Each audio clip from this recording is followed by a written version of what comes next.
விருப்பப்பட்டு வந்து கொடுக்குறாங்க. நாங்கள் கூட சொன்னோம், இதை வந்து தலைமையினுடைய ஆணையை பெற்று வர வேண்டும் என்று நாங்கள் வலியுறுத்தினோம். எங்களுடைய மாவட்ட செயலாளர் வலியுறுத்தினாங்க. ஆனால் அவர்கள் ஆர்வத்தோடு வந்து கலந்துக்கிட்டு இருக்காங்க. சில வேண்டுமென்று திட்டமிட்டு எதிர்கட்சியை சேர்ந்தவர்கள்லாம் விமர்சனம் செய்கிறாங்க. பொறுக்க முடியல அவர்களால். எப்பொழுது நாங்கள் பாரதிய ஜனதா கட்சியோட கூட்டணி வச்சுக்குவோம், அன்றையிலிருந்து இன்ற வரைக்கும் எங்களை பற்றி தான் விமர்சனம் செய்கிறார். நாங்கள் யாரோட கூட்டணி வைத்தால் இவர்களுக்கு என்ன கஷ்டமாக இருக்குது. இவர்கள் திராவிட முன்னேற்ற கழக தலைமையிலே அமைக்கப்பட்டுள்ளார். திமுக, காங்கிரஸ், அதோட விடுதலை சிறுத்தை கட்சி, கம்யூனிஸ்ட் கட்சி, இப்படி பல கட்சிகள் அங்கே கூட்டணி வச்சிருக்குது. அந்த கட்சி தலைவர்களும் எங்களை பற்றி பேசுவதற்கு என்ன தகுதி இருக்குது?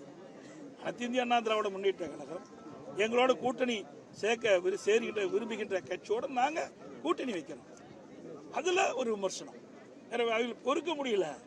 ஏன்னா நாங்கள் கூட்டணி இல்லைன்னா அவர்களுக்கு எளிதாக வரும்னு நினைக்கிறாங்க. அது ஒருபோதும் நடக்காது. ஏன்னா இன்றைய தினம் நீங்கள் பார்த்தீங்கன்னா இதுதான் சாதனை. இந்த வேற ஏரியை நிரப்பி இருக்கணும்ல. இப்படி சாதனை ஏதாவது இந்த ஆட்சியில் செஞ்சிருக்கிறாங்களா? செய்யாட்டி போகுது. அதிமுக ஆட்சியில் கொண்டு வரப்பட்ட திட்டத்தையாவது முழுமையா செயல்படுத்தி மக்களுக்கு நன்மை கிடைச்சிருக்கணும். அதுவும் இல்லையே. உங்களுடைய கற்பனையா ஒரு கட்சி ஏங்க இதெல்லாம் ஒரு கேள்வி கேட்கலாமா?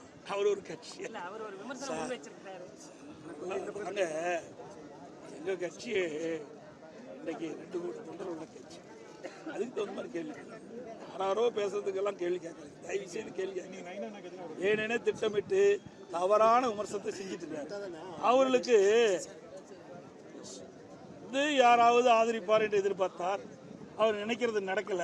அதனால இப்படிப்பட்ட வார்த்தையை கக்கி கொண்டிருக்கிறார். தமிழக வெற்றி கழக தலைவர் விஜயோட அதாவது இந்த கூட்டணி வருமா அந்த கூட்டணி தேர்தல் வரும்போது நாங்கள் ஏற்கனவே ஒவ்வொரு முறையும் நீங்கள் இப்போ 2019 நாடாளுமன்ற தேர்தல், 2021 சட்டமன்ற தேர்தல், 2024 நாடாளுமன்ற, இந்த தேர்தலெல்லாம் பாருங்க.